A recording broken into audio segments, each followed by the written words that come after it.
नमस्कार, लोकमत राजस्थान में आप सभी दर्शकों का स्वागत है। मैं आपके साथ मोनिका राठौड़। आइए रुक करेंगे आज की कुछ खास खबरों की ओर।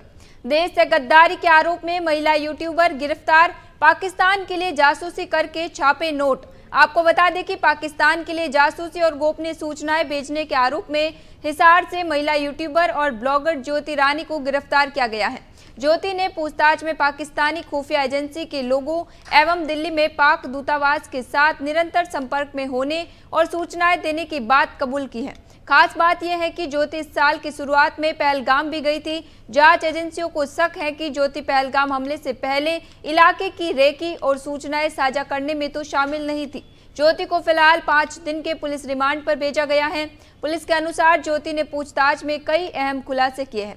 उसने बताया कि अपने ट्रैवल चैनल ट्रैवल विद जो की शूटिंग के लिए 2023 में पाकिस्तान के वीजा के सिलसिले में उसकी दिल्ली स्थित पाक उच्चायोग के अधिकारी एहसान उर रहीम उर्फ दानिश से मुलाकात हुई थी। बाद में उसने 2 बार पाकिस्तान की यात्रा की। वहां वह दानिश के कहने पर उसके जानकार अली अहवान से मिली थी, जिसने उसके रुकने और घूमने फिरने का प्रबंध किया था। पाकिस्तान में अली अहवान ने उसकी पाकिस्तानी सुरक्षा एजेंसियों और खुफिया एजेंसी के अफसरों से मुलाकात करवाई थी। गृह मंत्री अमित शाह के गुजरात दौरे का आज दूसरा दिन है। गृह मंत्री आज अहमदाबाद में 1692 करोड़ रुपए की कई परियोजनाओं का लोकार्पण शुभारंभ करेंगे। जानकारी के मुताबिक आपको बता दें कि केंद्रीय गृह एवं सहकारिता मंत्री अमित शाह शनिवार से 2 दिन के गुजरात दौरे पर हैं। अपने दौरे के दूसरे दिन रविवार को वे अहमदाबाद में 1692 करोड़ रुपए की कई परियोजनाओं का लोकार्पण करेंगे। इससे पहले शनिवार को उन्होंने गांधीनगर में 1100 करोड़ रुपए की 78 परियोजनाओं का उद्घाटन किया था। शनिवार को गृह मंत्री ने गांधीनगर के कोलवाड़ा में एक जनसभा को संबोधित किया और कहा कि मोदी जी के प्रधानमंत्री बनने के बाद से 3 हमले हुए हैं। मोदी जी ने तीनों ही आतंकी हमलों का मुंहतोड़ जवाब दिया है। उरी को सर्जिकल स्ट्राइक से, पुलवामा को एयर स्ट्राइक से और अब ऑपरेशन सिंदूर से पाकिस्तानी मुख्यालय को मिटा दिया गया है। कश्मीर की सशक्ति सच्चाई आई सामने। हम पत्थर नहीं उठाना चाहते, हमें बस रोजगार चाहिए। पर्यटक नहीं आए तो हम क्या खाए। भारत पाक सीज फायर के बाद नियंत्रण रेखा पर अपने घरों में लौटे लोग बर्बादी का मंजर देखकर दुखी हैं। सरकार से मदद की उम्मीद कर रहे हैं। वहीं श्रीनगर और पर्यटक स्थलों से जुड़े लोग हिंसा, पथराव और बंद का पुराना दौर लौटने की आशंका से ग्रस्त हैं। पहलगाम हमले और फिर ऑपरेशन सिंदूर के बाद पर्यटकों के सूखे पर कश्मीरी युवा कहते हैं कि हमें काम चाहिए, हम फिर से पत्थर नहीं उठाना चाहते। भारत के प्रति पूरी तरह समर्पित दिख रहे युवाओं को उम्मीद है कि फिर सैलानी आएंगे। अमरनाथ यात्रा के साथ स्थितियां बदलेगी और जन्नत फिर से 22 अप्रैल से पहले की तरह गुलजार होगी।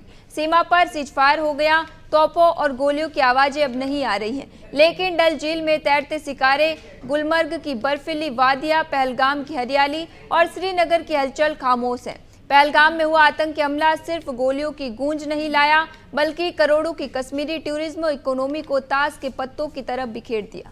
ऑपरेशन सिंदूर पाकिस्तान की पोल खोलेगा। 59 सदस्यों का होगा डेलीगेशन, जिसमें 51 सांसद, नेता, 8 राजदूत, 33 देश जाएंगे। जानकारी के मुताबिक शशि थरूर को अमेरिका जाने वाले ग्रुप की कमान केंद्र सरकार ने शनिवार देर रात 59 सदस्यों वाले डेलीगेशन की घोषणा की है। इसमें 51 नेता और 8 राजदूत शामिल हैं। एनडीए के 31 और 20 दूसरे दलों के हैं, जिसमें 3 कांग्रेस नेता भी शामिल हैं।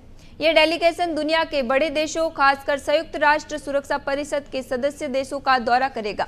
वहां ऑपरेशन सिंदूर और पाकिस्तान प्रायोजित आतंकवाद पर भारत का रुख रखेगा। डेलीगेशन कब रवाना होगा, फिलहाल इसकी जानकारी सामने नहीं आई है। हालांकि डेलीगेशन के 23 या 24 मई को भारत से रवाना होने की बात कही जा रही है। इस डेलीगेशन को 7 ग्रुप में बांटा गया है। हर ग्रुप में एक सांसद को लीडर बनाया गया है। प्रत्येक ग्रुप 8 से 9 सदस्य हैं। इनमें 6 से 7 सांसद, सीनियर लीडर, राजदूत शामिल हैं। सभी डेलीगेशन में कम से कम एक मुस्लिम प्रतिनिधि को रखा गया है, चाहे वह राजनेता हो या राजदूत हो। कांग्रेस सांसद शशि थरूर को अमेरिका सहित 5 देश जाने वाले डेलीगेशन की कमान सौंपी गई है। दिल्ली के पहाड़गंज इलाके में निर्माणाधीन इमारत गिरने से 2 लोगों की मौत का मामला आया सामने। जानकारी के मुताबिक दिल्ली के पहाड़गंज इलाके में बड़ा हादसा हुआ है। यहां आरा-कंसा रोड पर कृष्णा होटल के पास एक निर्माणाधीन इमारत गिरने से 2 लोगों की मौत हो गई है, जबकि कई लोग घायल हुए हैं। सूचना पाकर मौके पर पहुंचे राहत व बचाव दल की टीम रेस्क्यू कर रही है। अभी भी कुछ लोगों के मलबे में फंसे होने की आशंका जताई जा रही है। शनिवार शाम फायर ब्रिगेड को जानकारी मिली कि इमारत के बेसमेंट का निर्माण कार्य चल रहा था, तभी साइड की दीवार ढह गई, जिसके कारण कुछ लोग मलबे में फंस गए। घटनास्थल पर दिल्ली दमकल सेवा की 4 गाड़ियां तुरंत पहुंची और बचाव कार्य शुरू किया गया। फंसे हुए तीनों लोगों को सुरक्षित निकालकर एम्बुलेंस के जरिए अस्पताल पहुंचाया गया। तलाशी और बचाव अभियान अभी भी जारी है, क्योंकि मलबे में अन्य लोगों के फंसे होने की आशंका जताई जा रही है।